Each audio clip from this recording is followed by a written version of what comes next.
Hi, Will. You know what lesson we're on today? How would I possibly know? What lesson are we on today, my sweet? We're on 137. I was going to guess that one. Well, that's my favorite. Well, that's good, because when we are healed, we're not healed alone. That is true, especially when I'm in the background. I am Maureen Muldoon. Thanks for coming along with the journey of A Course in Miracles with me. And today's lesson is 137, and it is an interesting lesson because it is about mutual healing and benefits that come when we heal our minds. So, 137, when I'm healed, I'm not healed alone. Today's idea remains the central thought on which salvation rests, for healing is the opposite of all the world's ideas which dwell on sickness and on separate states. Sickness is a retreat from others and a shutting off of joining. It becomes a door that closes on a separate self and keeps it isolated and alone. Sickness is isolation, for it seems to keep oneself apart from all the rest, to suffer what the others do not feel. It gives the body final power to make the separation real and keeps the mind in solitary prison, split apart and held in pieces by a solid wall of sickening flesh which it cannot surmount. It's interesting because when somebody gets sick, what do? We put them in solitary confinement. And we say, oh my gosh, don't come near me because you're contagious, so stay by yourself. And when people are sick, they stay home and they stay by themselves. And so this is what it's saying here. The world obeys the laws that sickness serves, but healing operates apart from them. It is impossible that anyone can heal alone. In sickness must he be apart and separate, but healing is his own decision to be one again and to accept his self with all its parts intact and unassailed. In sickness does his self appear to be dismembered and without the unity that gives it life, but healing is accomplished as he sees the body has no power to attack the universal oneness of God's Son. So, an applicable idea around this idea of when we're healed, we're not healed alone is the 12-step program. If you've come to A Course in Miracles via the 12-step program, it's a good thing because you'll get some of the concepts. And one of the concepts of we can't be healed alone is like, I stay sober by helping others to gain sobriety. And if when I was sick, when I was out there, when I was drinking, my sickness wasn't connecting me with anybody in any meaningful way, and it was a very self-serving addiction. But when I, joined a program of recovery, part of that program of recovery establishes that my healing helps other people. So that is beautiful. It says sickness would prove that lies must be true, but healing demonstrates that truth is true. The separation sickness would impose has never really happened. To be healed is merely to accept what always was the simple truth and always will remain exactly as it has been forever. Yet eyes accustomed to illusions must be shown that what they look upon is false. So healing, never needed by the truth, must demonstrate that sickness is not real. So, basically, we, this book is telling us that we don't have to go the hard way, that we have chosen to believe in this classroom of sickness.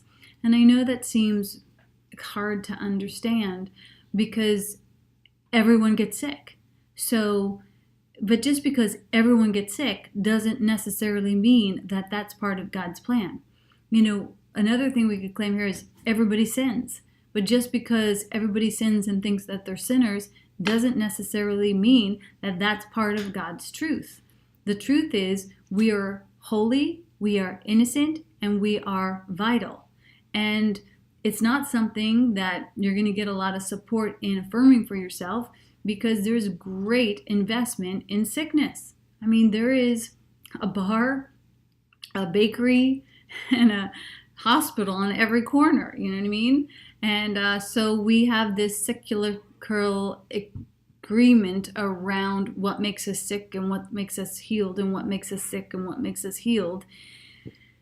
And what this lesson is saying is we could wash our hands of the whole damn thing, the whole damn dance, and just claim our vitality. At this point in the lesson, when people teach this lesson, you usually hear them say, as my friend Joe Wolf used to say, I never get sick anymore. And so I hate to say that to you, but I never get sick anymore. You've been following me for some time, working through these lessons. We're on 137, so I may have days that I've taken off, but I never take sick days because I don't have any of them. Now, I'm not saying that I never did. As we know, I had cancer, so I had a great investment in sickness. I just don't have as great an investment in sickness anymore. That's all I'll say about that. It says healing must thus be called a counter dream, which cancels out the dream of sickness in the name of truth, but not in truth itself. So it's saying like forgiveness is to sin what healing is to sickness. Like it's they're the thing that helps to undo it. But wouldn't it be great if we just never got tangled? If we never got sick and we've never believed in sin? It says that here. Just as forgiveness overlooks all sin that never were accomplished, healing but removes illusions that have not occurred. Just as the real world will arise to take the place of what has never been at all, healing but offers restitution for imagined states and false ideas, which dreams embroider into pictures of the truth. So we think that there's all this healing going on here and that's great, but the optimal idea is that we stop making ourselves sick.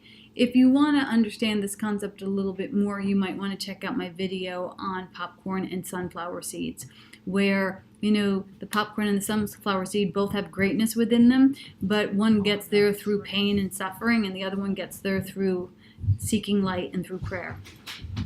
So, I think that might be helpful. So, number 6, yet think not healing is unworthy of your function here, for Antichrist becomes more powerful than Christ to those who dream the world is real. The body seems to be more solid and more stable than the mind, and love becomes a dream, while fear remains the one reality that can be seen and justified and fully understood. Just as forgiveness shies away all sin and the real world will occupy the place of what you made, so healing must replace the fantasy of sickness which you hold before the simple truth. When sickness has been seen to disappear in spite of all the laws that hold it cannot be real, then questions have been answered, and the laws can be no longer cherished nor obeyed. Number 8 says, healing is freedom, for it demonstrates that dreams will not prevail against the truth. Healing is shared, and by this attribute it proves that laws, unlike the ones which hold that sickness is inevitable, are more potent than their sickly opposites. Healing is strength, for by its gentle hand is weakness overcome in minds that were walled off within a body, free to join with other minds to be forever strong. So an idea shared is strengthened. So as you recognize the unnecessary nature of pain, suffering, and sickness, as you continue to dabble in the possibility of that being a full-on acceptance for yourself, you will begin to strengthen that for other people as well.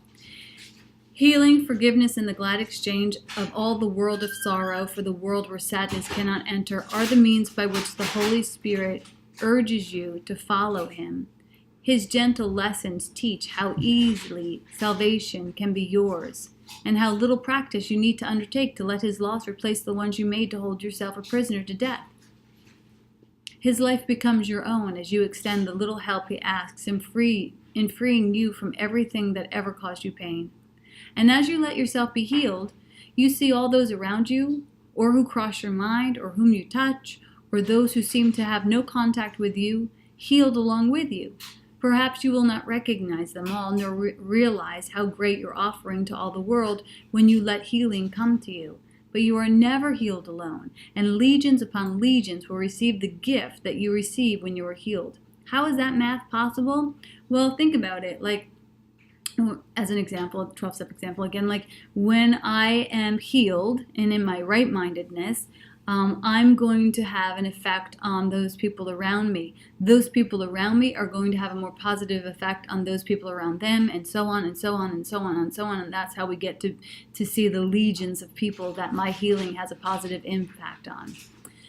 It goes on to say, those who are healed become the instrument of healing, nor does time eclipse between the instant they are healed and all the grace of healing it is given them to give.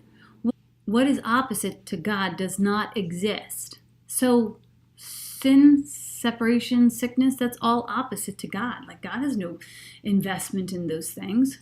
And who accepts it not within his mind becomes a haven where the weary can remain to rest. So, rest. For here is truth bestowed, and here are illusions brought to truth. 12. Would you not offer shelter to God's will?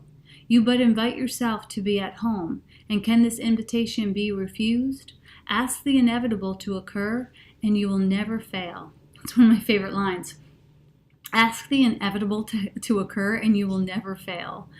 The other choice is but to ask what cannot be, and this cannot succeed. Today we ask that only truth will occupy our minds, that thoughts of healing will this day go forth from what is healed to what must be yet healed, aware that they will both occur as one. 13. We will remember as the hour strikes, our function is to let our minds be healed, that we may carry healing to the world, exchanging curses for blessings and pain for joy and separation for the peace of God.